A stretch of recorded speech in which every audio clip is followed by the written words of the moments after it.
बिस्मिल्लाहिर्रहमानिर्रहीम। अस्सलाम वालेकुम students, welcome to today's lecture. Students, जैसा कि आप लोगों को पता है कि हम इंट्रोडक्शन टू काइनेजोलॉजी पढ़ रहे थे और हमने काइनेजोलॉजी के डेफिनेशंस, फिजियोथेरेपी और बायोमेकेनिक्स के पढ़े थे। आज के इस लेक्चर में हम काइनेजोलॉजी का बुक जो कि टीना गार्डिनर का है स्टार्ट करने जा रहे हैं। इसमें हमारा फर्स्ट वाला पार्ट जो है वो है मैकेनिकल प्रिंसिपल। तो आज के इस लेक्चर में हम ये मैकेनिकल प्रिंसिपल्स स्टार्ट करने जा रहे हैं। बीइंग अ फ्यूचर फिजियोथेरेपिस्ट, आपको ह्यूमन बॉडी के मैकेनिक्स का एक मुकम्मल आइडिया होना एब्सोल्युटली क्रूशल है। स्टूडेंट्स, इमेजिन करो आप किसी पेशेंट को शोल्डर मूव करवा रहे हो, तो आप थेरेपिस्ट के तौर पर फोर्स अप्लाई करते हो। लेकिन क्वेश्चन ये है कि फोर्स क्या है, किस डायरेक्शन में है, कितनी स्ट्रॉन्ग है, और अगर मल्टीपल फोर्सेस हो तो उनका कंबाइन इफेक्ट क्या होगा। यही कॉन्सेप्ट एक्सरसाइज थेरेपी में और फिजियोथेरेपी में मैकेनिकल प्रिंसिपल्स कहलाता है। और याद रखें, मैकेनिकल का वर्ड जहाँ पर भी यूज होगा तो सिंपल आप मूवमेंट पर ही फोकस करें, इसका मतलब मूवमेंट ही होता है। Now you might be wondering that movement create करने के लिए we obviously need force, right? But force actually है क्या? Now, what is force? So force is push or pull. As आप मैट्रिक और एफएसजी से पढ़ते आ रहे हैं, एक सिंपल कॉन्सेप्ट है कि ऐसी पुश या पुल जो किसी बॉडी के स्टेट ऑफ रेस्ट या यूनिफॉर्म स्ट्रेट लाइन मोशन को चेंज कर सकती है। Force is that which alters the state of rest of a body और its uniform motion in a straight line. और फिर इसके कंपोजिशन ऑफ फोर्सेस में अगर हम बात करें तो इसके दो कंपोनेंट्स है। डायरेक्शन एक है मैग्नीट्यूड। अगर हम एक एरो ड्रा करें तो इस एरो का हेड जिस तरफ पॉइंट करता है वही इस फोर्स का डायरेक्शन है, और मैग्नीट्यूड तो इस लाइन का जितना भी लेंथ है वही इस फोर्स का मैग्नीट्यूड है। अब यहाँ पर ये दो लाइन लिखे हैं कि अगर सिंगल फोर्स एक बॉडी पर अप्लाई करे so which is free to move, it causes movement in the direction of force. मतलब अगर एक बॉडी है, हम उस पर फोर्स अप्लाई करते हैं तो वो बॉडी उसी डायरेक्शन में ही मूव करेगी जिस डायरेक्शन में हम फोर्स अप्लाई करते हैं। अब यहाँ पर कुछ केसेस पढ़ते हैं। फोर्स के इसमें 5 केसेस दिए गए हैं। फर्स्ट केस ये है कि अगर टू सेम फोर्सेस है, मतलब इक्वल फोर्सेस है और वो एक ही डायरेक्शन में लग रहे हैं, तो ये कंबाइन होकर एक सिंगल लार्जर फोर्स बन जाते हैं। फॉर एग्जांपल, अगर ये एक बॉडी है, उस पर फोर्स लग रहा है, तो ये फोर्स फॉर एग्जांपल 5 न्यूटन है, ये भी 5 न्यूटन है, तो ये कंबाइन होकर 5 + 5 इज इक्वल टू रिजल्टेंट इसका 10 न्यूटन बन जाएगा। तो ये कंबाइन होकर एक ही फोर्स बनकर इसी बॉडी पर एक्ट करेगी और वो बॉडी उसी डायरेक्शन में ही मूव करेगी। अब दूसरा कंसेप्ट जो है वो, उसमें भी 2 इक्वल फोर्सेस हैं मगर उनका डायरेक्शन अलग है और वो कॉमन मतलब सेम उसी पॉइंट पर ही एक्ट कर रही है, तो उसका रिजल्टेंट क्या होगा? तो वो body equilibrium, state of equilibrium में रहेगी। फॉर एग्जांपल, ये एक बॉडी है, उसमें से इस तरफ से भी 5 न्यूटन फोर्स लग रहा है और इस तरफ से भी 5 न्यूटन फोर्स लग रहा है। तो 5 और यहाँ पर -5, माइनस हम इसलिए लिख रहे हैं क्योंकि यहाँ पर ये अपोजिट डायरेक्शन में है। तो अपोजिट डायरेक्शन में अगर एक फोर्स लग रहा है तो हम उसको माइनस से रिप्रेजेंट करते हैं। सो इज इक्वल टू, इसका इक्वल 0 आ गया।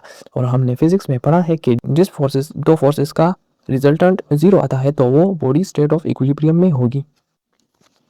अब थर्ड केस की तरफ आते हैं, जिसमें दो अनइक्वल फोर्सेस है और वो एक ही पॉइंट पर एक्ट कर रहे हैं और अपोजिट डायरेक्शन में है। अभी तक हम दो इक्वल फोर्सेस की बात कर रहे थे, लेकिन अब फोर्सेस भी अनइक्वल हो गए और अपोजिट डायरेक्शन में है, तो उसका रिजल्टेंट क्या होगा? तो उसका रिजल्टेंट ये होगा कि वो बॉडी उसी डायरेक्शन में ही मूव करेगी जिस डायरेक्शन में ग्रेटर फोर्स है। फॉर एग्जाम्पल, ये एक बॉडी है, इस तरफ से 5 न्यूटन फोर्स लग रहा है, इस तरफ से 7 न्यूटन, तो बॉडी 7 न्यूटन वाले फोर्स के डायरेक्शन में ही मूव करेगी। अब फोर्थ केस की तरफ आते हैं और फोर्थ केस जो है that tells us the compound effect of forces.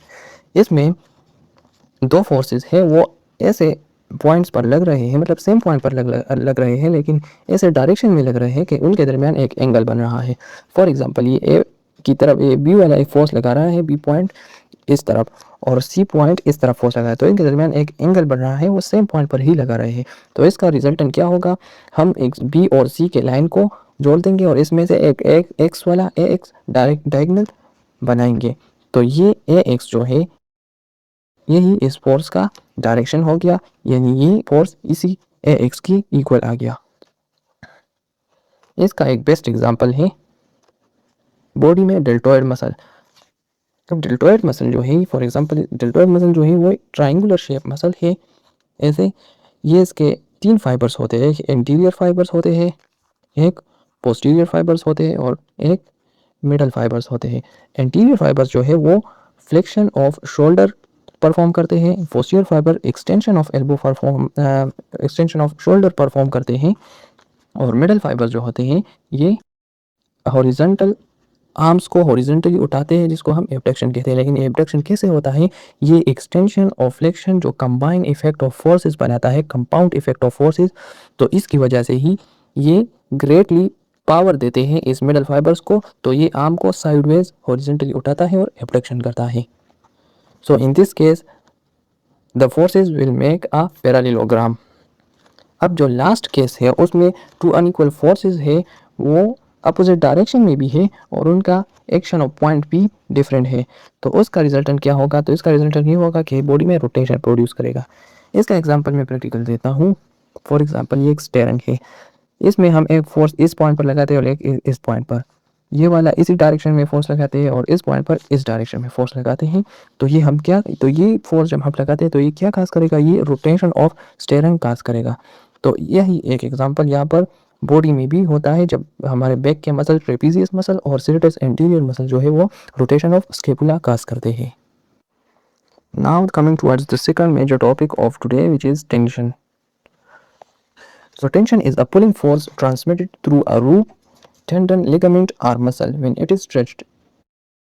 और अगर बुक की डिफिनीशन हम देखें तो tension is defined as a system of forces tending to separate. अच्छा, इसमें दो फोर्सेस है, एक सेपरेटिंग फोर्सेस है और एक होल्डिंग फोर्स है। सेपरेटिंग फोर्स वो force that try to pull the body part apart from each other, और अगर होल्डिंग फोर्स की बात करें so it is an equal and opposite force resist this pull and keep the parts connected. So इन दोनों forces के combination को हम टेंशन कहते हैं।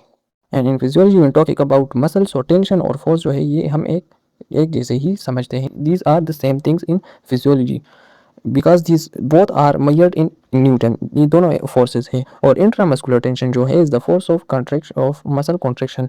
मसल में जो कॉन्ट्रैक्शन होता है वही इसका इंट्रामस्कुलर फोर्स या इंट्रामस्कुलर टेंशन होता है।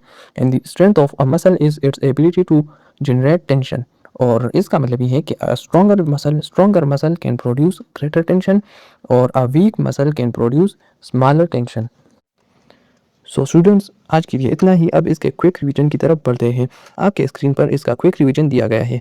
फोर्स क्या है? फोर्स इज पुश और पुल, और फोर्स का डायरेक्शन प्लस मैग्नीट्यूड होता है। इसके दो कंपोनेंट्स होते हैं। अब एक केस है जो कि सेम फोर्सेस है, इक्वल फोर्सेस और सेम डायरेक्शन में लग रहे हैं एट अ कॉमन पॉइंट, तो उसका रिजल्टेंट ही होगा कि वो दोनों फोर्सेस ऐड होकर एक सिंगल फोर्स बना के उसी डायरेक्शन में ही बॉडी को मूव करेंगे।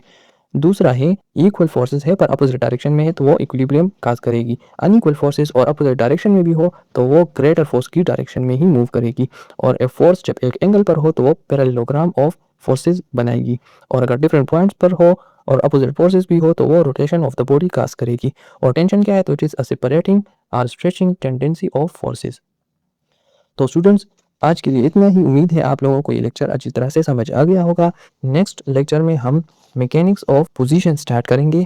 तो अगर आपको ये वीडियो अच्छी लगी तो लाइक करें और चैनल को सब्सक्राइब करें। मिलते हैं नेक्स्ट वीडियो में, तब तक के लिए अल्लाह हाफिज़।